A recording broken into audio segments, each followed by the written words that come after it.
জেলা পর্যায়ে আমরা মোট 2টা প্রজেক্ট নিয়ে এসেছি। প্রথমত আমরা যে প্রজেক্টটি প্রদর্শন করব মিলিটারি সার্ভিলেন্স বেস, অর্থাৎ আমাদের যে মিলিটারি সিস্টেম আছে তাদেরকে যতটুকু সুরক্ষিত করা যায় সেই উপায়টা অবলম্বন করার জন্যই আমরা এই প্রজেক্টটি তৈরি করেছি।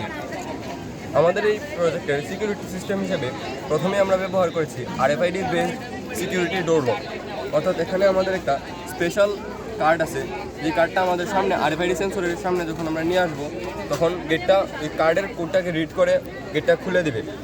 আবার আমরা ঢুকে আরেকটা কিরিং রেখেছি, এই কিরিংয়ের মাঝেও একটা স্পেশাল লক আছে, সেই লকটা যদি আমরা এই সেন্সরে দিই তাহলে গেটটা অটোমেটিক বন্ধ হবে এবং অন্য কোনো উপায়ে গেটটা খোলা সম্ভব নয়।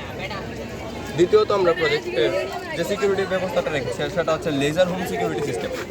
লেজার হোম সিকিউরিটি সিস্টেমটা হচ্ছে একটা লেজার লাইট, দুই কোনায় 2টা দর্পণ ব্যবহার করা হবে।